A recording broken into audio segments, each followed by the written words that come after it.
You wake up one morning, eat breakfast with your family, and then kiss them goodbye, not knowing this is the last time you're going to see them. As you head off to do something you love, having debates around the country with the future of the United States, college students.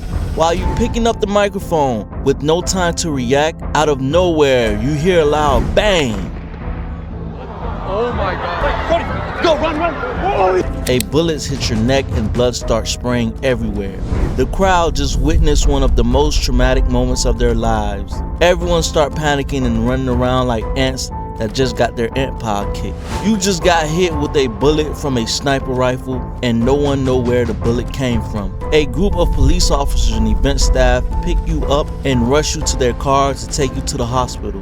You have just made world news. Who was the shooter and why were you killed? This is the story of Charlie Kirk. Let's dive into it.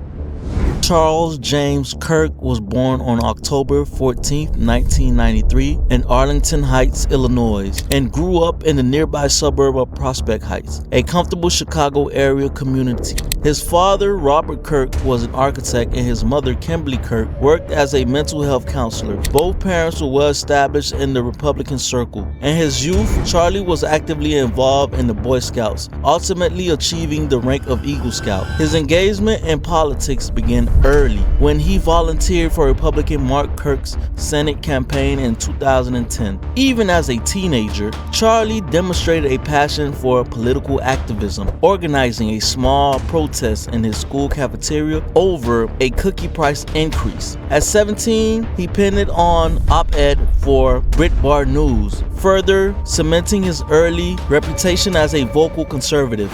At just 18, Kirk co-founded the organization to spread conservative ideas on college campuses. Known for his combative style, Kirk invited students to challenge his views on hot-button issues like immigration, transgender rights, and climate changes. He quickly gained attention, especially after 2012 GOP convention and support from Republican donors. By age 22, he was the youngest speaker at the 2016 Republican National Convention, and after Trump's election victory, he became a political star. He wrote books, hosted a radio show, and amassed millions of followers on social media platforms like X and TikTok. On college campuses, Kirk debates and the fiery exchange they sparked were recorded and shared widely, boosting his visibility and influence in conservative circles.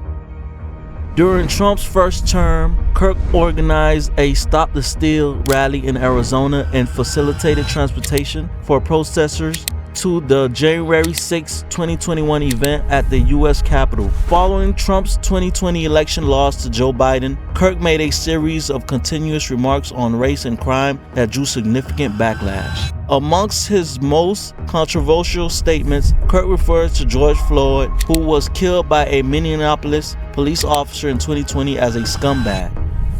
In 2023, he made remarks suggesting that Jewish communities promoted the same kind of hatred against white people that they oppose when directed at them.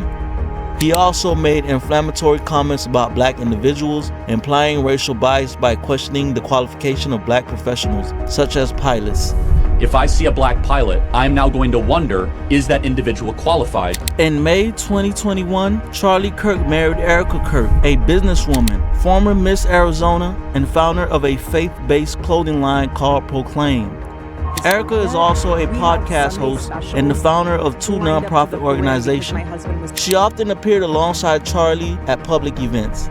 On September 10, 2025, Kirk was speaking at an event at Utah Valley University in Orem Valley. As he was finishing answering a question about gun violence, bang! A single shot rang out and Kirk was hit in the neck. The crowd started running around like crazy seeking safety, and Kirk was rushed to the hospital by event staff. Sadly, he didn't make it. On September 12th, law enforcement arrested a 22-year-old Utah man named Tyler Robinson. Robinson was charged with aggravated murder, felony discharge of a firearm, and multiple count of witness tampering and obstruction of justice. Prosecutor indicated that they may seek the death penalty. In the wake of her husband's death, Erica Kirk was appointed CEO of Turning Point USA.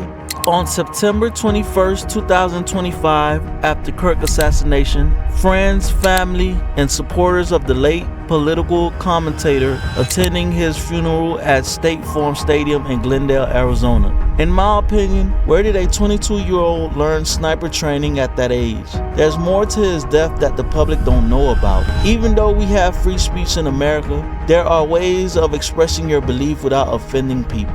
No matter what Charlie Kirk's belief was and the things he said, no one deserved to get killed for it. Rest in peace, Charles James Kirk.